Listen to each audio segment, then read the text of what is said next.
ગઈ તારીખ 28/6/2026 રોજ તેરેનામ રોડ પર કૃષ્ણા જ્વેલર્સ નામની દુકાન હતી, જેમાં એક ગરફોડ થઈ હતી, જેમાં સોના ચાંદીના દાગીના તથા 20,000 રૂપિયા રોકડા ચોરી થયેલ હતા. જેની ખબર પોલીસ સ્ટેશન મળતા પાંડેસરા પોલીસ સ્ટેશને ગુનો રજીસ્ટર કરેલ અને ગુનો ડિટેક્ટ કરવા માટે પ્રયત્ન કરેલ. ગુનો ડિટેક્ટ કરવા માટે સીસીટીવી કેમેરા, મોબાઈલ અને હ્યુમન ઇન્ટેલિજન્સ કામે લગાડવામાં આવેલ, જેમાં 7 થી 8 ટીમો બનાવવામાં આવેલ. જેમાં સીસીટીવીની શરૂઆત કરતા આરોપીઓ તેરે નામથી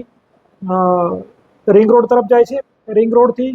ટ્રાવેલ્સ તરફ પૂના તરફ જાય છે, પૂના ગામ તરફ, અને ત્યાંથી જે ટ્રાવેલ્સની બસ ઉપડે છે એ નંબર મળે છે અને એ નંબર આધારે ડ્રાઈવરનો કોન્ટેક્ટ કરવામાં આવે છે અને આરોપીઓના ફોટા વેરીફાઈ કરવામાં આવે છે. ત્યારબાદ બસ ઉત્તર પ્રદેશના કાનપુર વિસ્તારની જ્યુરિડિક્શનમાં જતી રહેલી હતી, જેથી ડ્રાઈવરનો સંપર્ક કરી અને નજીકના પોલીસ સ્ટેશન પહોંચવાનું જણાવતા ત્યાં રાનિયા પોલીસ સ્ટેશન હતું, જે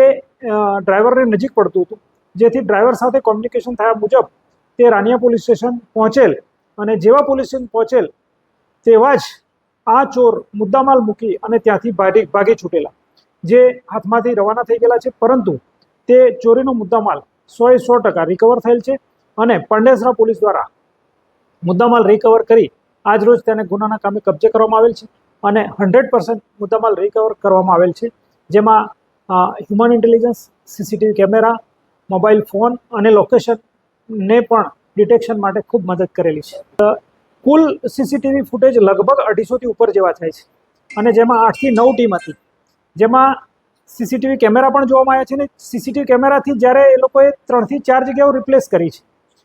ત્યાં પણ હ્યુમન ઇન્ટેલિજન્સ દ્વારા ઇનપુટ ગેધરિંગ કરી અને મૂળ સુધી આપણે પહોંચ્યા હતા અને પાંડેસરા પોલીસે ખૂબ પ્રશંસનીય કામગીરી કરેલી છે.